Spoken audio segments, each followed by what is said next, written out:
हिंद। तो हम उसमें बहुभुज के बारे में पढ़ लिए थे कि दो रेखाएं जब एक दूसरे से मिलती हैं तो बहुभुज का शीर्ष कहलाता है। अब यहाँ पर हम देखेंगे कि ABCD जो पिछले वीडियो में हम जो चित्र दिखाए थे, जो पेज के यही चित्र है, लेकिन ये विकर्ण दिखाया, उसमें विकर्ण नहीं था जो पीछे था। तो शीर्ष के बारे में उसमें चर्चा की हुई थे, इसमें हम देखेंगे विकर्ण के बारे में। तो यहाँ पर दिया है AE और EB बिंदु E पर मिलती है, ठीक है। AE और DE बिंदु A पर मिलती है। तो ABCDE का एक शीर्ष BCD B और C इसके अन्य दो शीर्ष हैं। तो क्या आप इन बिंदुओं को मिलने वाली भुजाओं के नाम लिख सकते हैं? तो लिख सकते हैं। तो ये क्या हो जाएगा, EB, ये ED और EA, ये दो भुजाएं होंगे जो मिली हुई है, जहाँ मिल रही है वो शीर्ष है। तो वही कह रहा है। तो इसी तरह सारे हम बिंदुओं को आप निकाल सकते हैं, ठीक है। तो क्या आप उपयुक्त बहुभुज तो अन्य शीर्ष के नाम लिख सकते हैं? तो लिख सकते हैं, कोई भी दो भुजाएं जिसमें एक उभयनिष्ठ बिंदु यानी कॉमन एंड पॉइंट हो वो बहुभुज आसन का भुजाएं कहलाती है, यानी एडजस्ट साइड कहलाती है। क्या कह रहा है कि क्या आप बता सकते हैं बहुभुज के अन्य शीर्षों के नाम लिख सकते हैं? कोई भी दो भुजाएं जिनमें एक उभयनिष्ठ अंत बिंदु यानी कि एक बिंदु जो है दोनों में शामिल हो वो कॉमन एंड पॉइंट के नाम से यानी बहुभुज का आसन भुजाएं कहलाती है। अब यहाँ पर देखें तो सब स्पष्ट हो जाएगा। AB और BC आसन भुजाएं हैं। AB और BC क्या है, आसन भुजाएं हैं, ठीक है। अब देखो AE और DC के बारे में आप क्या कह सकते हैं? AE और DC, AE और क्या है, DC है। इसके बारे में क्या कह सकते हैं? तो बहुभुज की एक ही भुजा के अंत बिंदु आसन शीर्ष यानी कि एडजस्ट वर्टिकल कहलाते हैं। तो देखो यहाँ पर जो है ये दूसरे को आसन नहीं कहलाएंगे क्योंकि इसका दिशा इधर है, इसका दिशा अलग है।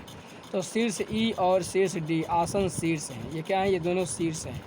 E और D क्या है, E और D ये दोनों आसन शीर्ष हैं। ये शीर्ष है, ये शीर्ष है। आसन शीर्ष मतलब ये शीर्ष में सम्मिलित है, दोनों का शीर्ष से संबंधित है। इसका शीर्ष मिला हुआ है इसलिए आसन शीर्ष हो गया।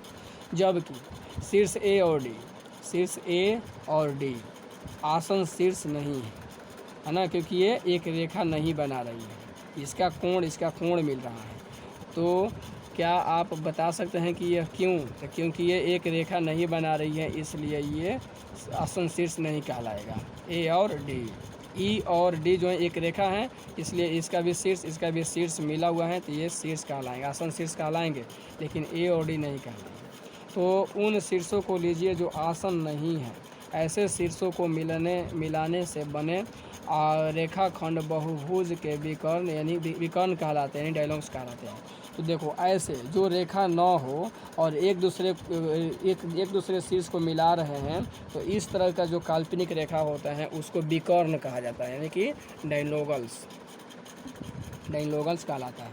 तो संलग्न आकृति में रेखाखंड AC, देखो AC AD, ठीक है, AC AD अब B से देंगे BD BE, C से देंगे तो CE और CA। ये दूसरे क्या है, ये सब बहुभुज के विकर्ण है। ये सारे बहुभुज के विकर्ण है क्योंकि पूरा बहुभुज है, इनके ये विकर्ण है क्योंकि एक कोण दूसरे कोण से एक शीर्ष दूसरे शीर्ष से मिला रहे हैं। तो क्या रेखाखंड BC एक विकर्ण है? तो नहीं है। ये विकर्ण कहाँ है, क्योंकि ये कोण थोड़ी है, ये तो एक साइड है, ये नहीं एक भुजा है। तो क्यों नहीं है? क्योंकि एक भुजा है, ये एक दूसरे कोण को नहीं मिला रही है। क्या आप आसन शीर्षों को जोड़कर विकर्ण प्राप्त कर सकते हैं? तो हाँ, आसन शीर्षों को मिलाकर अगर इसको मिला देंगे तो ये मिल जाएगा, तो विकर्ण बन जाएगा। तो वही करें, आसन शीर्षों को जोड़कर विकर्ण बना सकते हैं, तो बना सकते हैं। जब इसको ऐसे मोड़ेंगे तो जो शॉर्टकट रास्ता होगा उसका विकर्ण के रूप में आएगा। तो आकृति ABCDE आकृति 4.15 के सभी भुजाओं, आसन भुजाओं और आसन शीर्षों के नाम लिखिए। अब इस जो आकृति में दिया गया है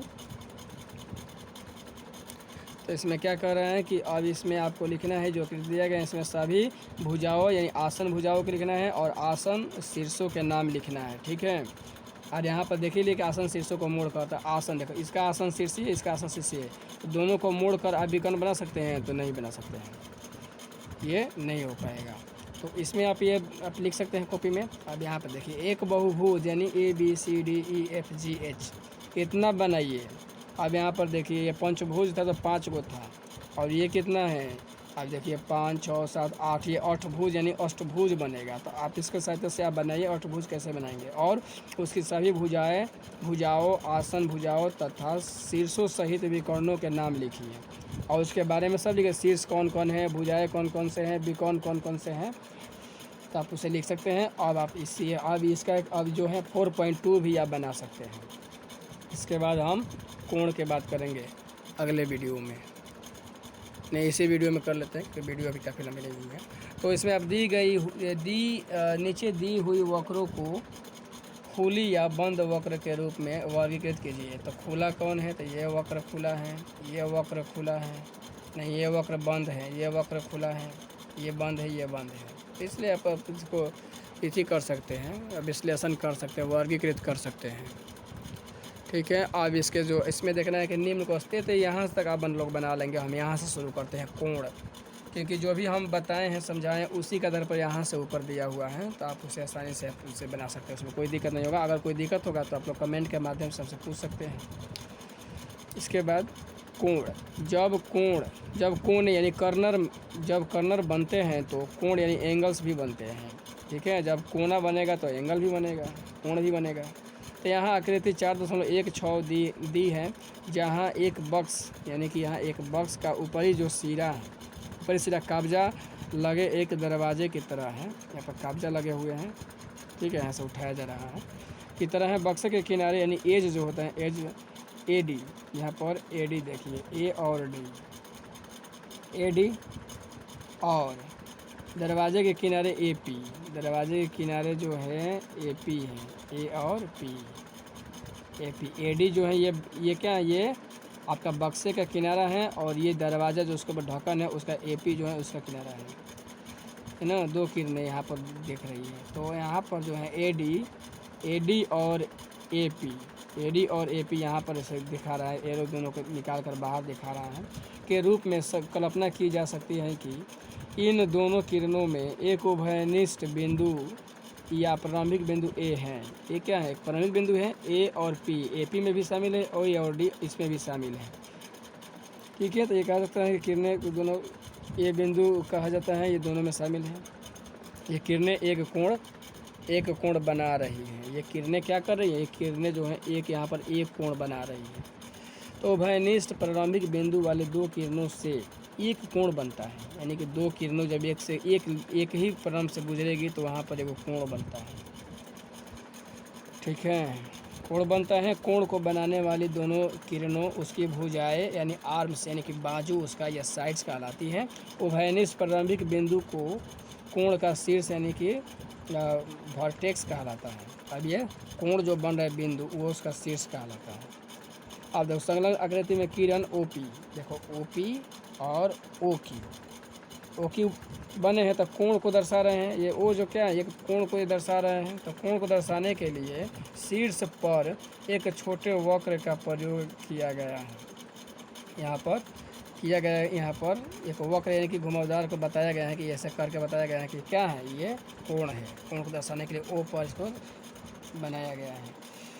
तो क्या ये किरणें OP और OQ नहीं है, तो ये किरणें क्या है, OP और OQ क्या है, ये किरणें हैं जो O बिंदु पर मिल रही हैं, और इन दोनों को मिलाने वाली जो कर्व लाइन है ये रेखा को दर्शा रही, ये कोण को दर्शा रही, ये कोण है।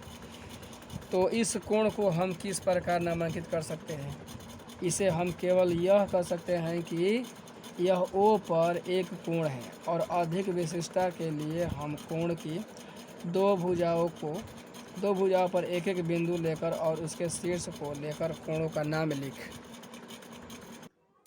नाम लिख सकते हैं। इस प्रकार कोण POQ यानी कि POQ एक नाम दे देंगे तो कोण हो जाएगा क्या, O कोण बताएगा जो बीच में रहता है, उसी मेन बिंदु होता है जो कोण पर जिस पर कोण बना होता है। नाम एक अच्छा तरीका है। हम इसे ऐसे भी देख सकते हैं, कोण का चिन्ह बनाकर POQ से भेद करते हैं। तो सोचिए, चर्चा कीजिए और लिखिए कि इस आकृति में अब आपको लिखना है कि आकृति दिया गया है 4.18 को देखिए और इस कोण का नाम बताइए।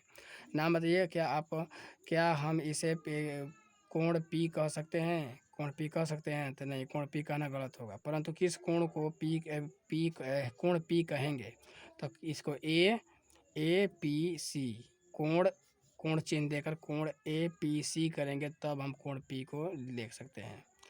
तो इस तरह कहेंगे तो कोण P से हमारा क्या तात्पर्य है? P कोण से तात्पर्य है कि पीड़ को जो कोण P है, P बिंदु पर कौन दो रेखाएं मिल रही हैं।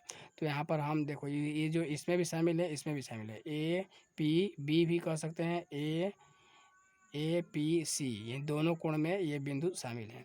तो P का अर्थ यहाँ पर कोण APB या कोण CPB या कोण APC हो सकता है। ठीक है, तो यहाँ पर कितने कोण बने? तो 1 और 2 और 1 3, एक कोण ये, एक कोण ये, एक पूरा कोण, यहाँ पर 3 कोण बन गए हैं। इसलिए यहाँ और अधिक सूचना की आवश्यकता है। ध्यान दीजिए कि कोण को लिखते समय उसके शीर्ष के अक्षर को सदैव बीच में लिखा जाता है। ये जो बिंदु इसको बीच में ही लिखा जाएगा। जैसे देखिए APB ये कोण हो गया। दूसरा दिया है CPB यानी कि CPB, ये कोण हो गया।